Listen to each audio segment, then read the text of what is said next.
রহস্যজনকভাবে ceiling ফ্যানে গলায় দড়ির ফাঁস লাগানো অবস্থায় গ্রাম পঞ্চায়েতের এক নির্বাহী সচিবের ঝুলন্ত দেহ উদ্ধার ঘিরে চাঞ্চল্য ছড়ালো পুরুলিয়ায়। সোমবার ঘটনাটি ঘটেছে পুরুলিয়া পুঞ্জা ব্লকের নপাড়া এলাকায়। মৃত ওই পঞ্চায়েত আধিকারিকের নাম বিপদ তারুণ সহেশ। তিনি বড়বাজার ব্লকের সিন্দরি গ্রাম পঞ্চায়েতের নির্বাহী সচিব ছিলেন। পরিবার সূত্রে জানা গিয়েছে, সম্প্রতি বিডিওর নির্দেশে হঠাৎ করে তাকে তার পদ থেকে সরিয়ে বড়বাজার ব্লকে বদলি করা হয়। হঠাৎই কর্মস্থলের পরিবর্তন ও বাড়ি থেকে কর্মস্থলের দূরত্ব আকস্মিকভাবে মানসিকভাবে ভেঙে পড়েছিলেন তিনি। পরিবারের লোকজনদের অভিযোগ, সততার সাথে কাজ করার জন্যই বারবার ব্লকের উচ্চপদস্থ আধিকারিকদের রোষের মুখে পড়তে হয় বিপদ তারুণ বাবুকে।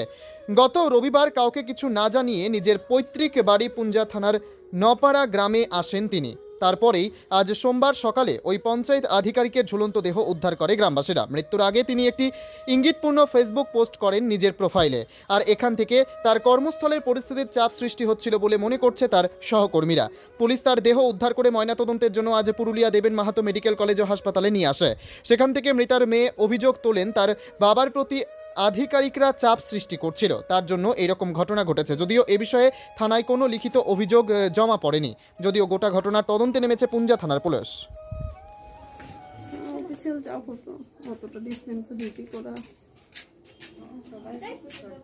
অফিসের চাপ থাকতো, কেউ কি মানসিকভাবে তাকে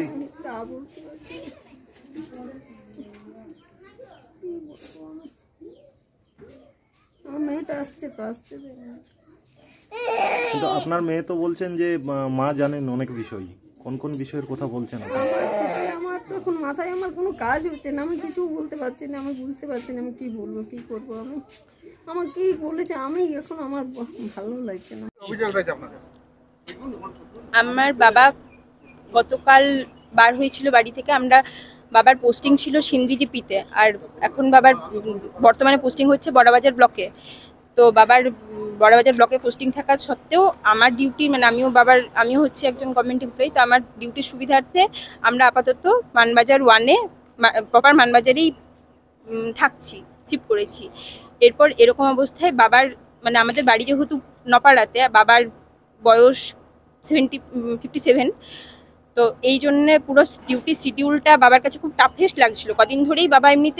আমার বাবা আজ প্রায় 30-এর উপরে 30-35 বছর চাকরি করা হয়ে গেল। এত বছরে চাকরি জীবনে বাবাকে আমি যতটুকু দেখেছি যে কঠোর পরিশ্রমিক, ফ্যামিলির জন্য হোক, সরকারি নিজের কাজের জন্য হোক, কাজের বাইরেও। ইভেন যখন সিন্দি গ্রাম পঞ্চায়েতে পোস্টিং ছিল তখন সিন্দিতে থেকে পুরো পাবলিককে যতটা সম্ভব উনি যতটা সম্ভব পরিষেবা দিয়ে গেছেন।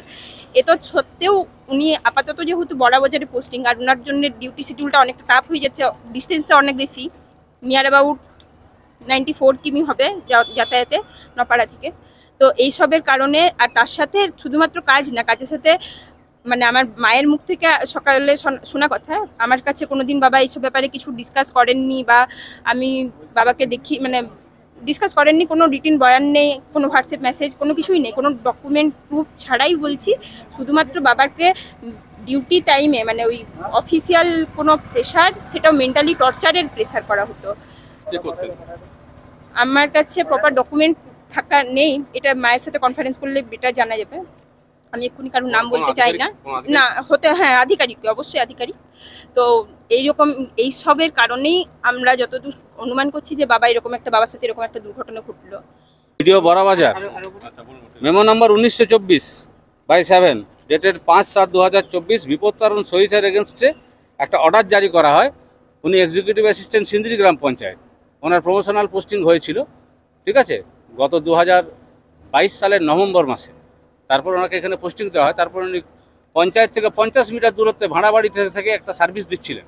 এটা আমাদের কাছে টোটাল রিপোর্ট, এবং সেটাতে উনি স্যাটিসফাইড ছিলেন, কিন্তু কোনোভাবে হয়তো কর্তৃপক্ষ স্যাটিসফাইড ছিলেন না অন্যভাবে। এইভাবে ওনাকে একটা অর্ডার করা হয় যে ওনাকে বড়বাজার ডেভেলপমেন্ট ব্লকে ওনাকে হাজির হতে বলা হয়।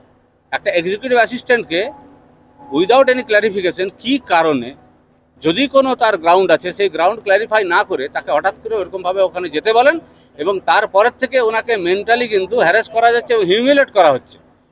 উনি পারিবারিক দিক থেকে এবং সমস্ত সামাজিক দিক থেকে সবভাবে উনি কিন্তু বিপর্যস্ত হয়েছিলেন। আমাদের সঙ্গে ধারাবাহিকভাবে ওনার কথাবার্তা হতো, আমরা এটা নিয়ে ডিএম এর কাছে করতে চেয়েছিলাম, কিন্তু সেই ব্যাপারটা ওনাকে কি করবেন হ্যাঁ এখন আপনারা কোনো কিছু করবেন? হ্যাঁ মরার আগে ফেসবুকে উনি সকালবেলায় যা পোস্ট করেছেন, সেই পোস্টে উনি যা লিখেছেন সেটা আরও বেশি কষ্টদায়ক। সেটা আমরা দিয়েছি অলরেডি, জেলার বার্তাতে দিয়েছি। সেটাতে উনি যেভাবে লিখেছেন, শখের জীবন ছিল আমারও, শখের জীবন ছিল আমারও, কিন্তু হেরে গেলাম পরিস্থিতির কাছে।